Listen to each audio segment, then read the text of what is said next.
This guy here is Scott Gotlieb, I think, and he's a Pfizer board member and a former something for the something, and you can listen to him. Face the Nation, Sunday. This truly is the virus that wouldn't leave. Margaret? Mark Strassman, thank you. Here we go now to former FDA Commissioner and Pfizer board member, Dr. Scott FDA Gotlieb, Commissioner, who made it former. out of the snowstorm in Connecticut and down here in Washington, D.C. this morning. That is dedication, Doctor. Thank you. Thank you. There is a new variant of concern, BA2. The CDC says it's already here in the United States. How concerned do we need to be? Yeah, the question is, does this change the decision space? I don't think it does. I don't think it really changes the narrative. It maybe perhaps extends the tail on the decline that we're seeing across the country. There's some critical questions. Is it more contagious? It appears to be more contagious. Data out of Denmark from the Serum Institute suggests that it's about 1.5 times more contagious than the strain of Omicron that has made it around the U.S. Which is already so transmissible. Exactly. Does it evade our immune system? Does it evade the immunity that we've acquired from Omicron infection or the vaccines? Most of the evidence so far, and it's preliminary, suggests it doesn't. In fact, there's data out of the UK that suggests that a fully boosted person may be more protected against this new variant than they were against the original strain of Omicron. And then the final question is it more virulent? Is it more dangerous? And so far, based on what we've seen out of Denmark and the UK, which are collecting very good data on this, it doesn't appear to be a more virulent strain. So if you had Omicron, can you be reinfected with this version? You should be protected. So the mutations in this new version are not in the receptive binding domain on the spike protein. Yeah. That's the portion of the spike protein that we develop our best antibodies against that neutralize the virus. Most of the mutations are on a separate part of the spike protein called the N-terminal domain. So if you had Omicron infection, you should have protection against subsequent infection from this new variant. That's why I don't think this is going to create a huge wave of infection.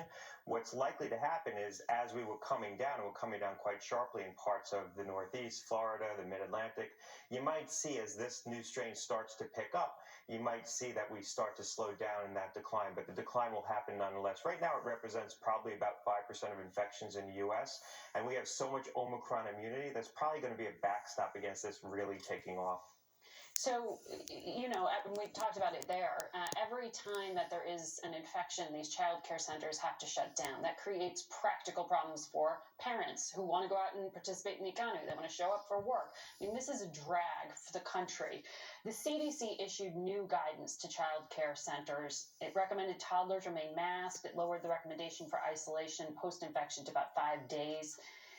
Is this prudent? Is this good health policy along with economic policy? Well, look, I think they're doing all they can do, but the guidance really focuses on trying to prevent spread within the daycare center. So I think get we need vaccinated. to focus a little bit more attention on trying to prevent introduction into those settings, because once you get an infection in that setting, it's hard to control. You got kids who don't wear masks very well. I think it's hard to ask a 2 or 3-year-old to wear a mask.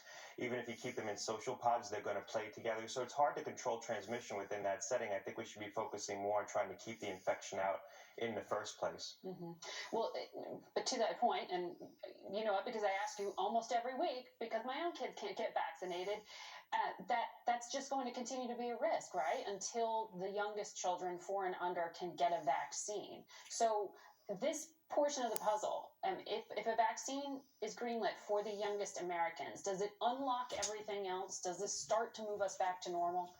I don't think it unlocks everything else for a couple of reasons. Number one, we're seeing a lot of parents with young kids aren't getting their kids vaccinated. Only about 25% of kids 5 to 11 have been vaccinated. It's been very disappointing. About 18% have been fully vaccinated. So I suspect that there's going to be some hesitation with the youngest kids as well. We can't fully explain that. Also, while the vaccines prevent infection, so if a fully boosted adult has probably a 50% lower chance of getting infected in the first place with that vaccine, they're not 90% protective, and probably in the younger kids they're going to be a little less protective against infection. So you're still going to see kids be able to get infected even if they're vaccinated. What the vaccine's going to do is protect them from bad outcomes, and we've seen a lot of bad outcomes with kids. There is some indication, if you listen to federal health officials, that they may be rethinking the vaccine in 6 months to 4 years old, and I'm hopeful that you could see some movement on trying to entertain that application. His socks early. match Ultimately, her the shirt. decision resides with It's FDA, cool. But there is some indication that there may be an earlier action on that application. Dr. Fauci said this week that it would be a 3-dose regimen for the youngest. You said best case would be March. Are you sticking with that? Well, look, if federal health officials and the agency decide to authorize this on a basis of 2 doses, it could be out much sooner. And I think the decision matrix has changed around the vaccine for 6 months to 4-year-olds insofar as we know that the vaccine isn't as protective at preventing infection. Previously, we had data showing that the childhood vaccine for 6 months to 4 years wasn't as protective against infection as the adult vaccine. That's the reason why they pushed it out and asked for that 3rd dose. But now if the goal of the vaccine is to get baseline immunity in the kids to prevent really bad outcomes, and you're really not using the vaccine as a tool to prevent infection in the first place, 2 doses could do that. Getting 2 doses into a child can provide baseline immunity that protects them from severe disease, from hospitalization, and I think that may be They why just federal said the health best officials are protection is thinking that natural if, in immunity, fact, though, they decide to found. authorize this on the basis of 2 doses, it Right? could be out much sooner, perhaps as early as early March. That could be a big development. We mentioned there, Mark Strassman. So we're going to put this in our kids too, San huh? Francisco being the first major city to roll back its indoor mask mandate. Here in DC, they just extended it to end of February at least.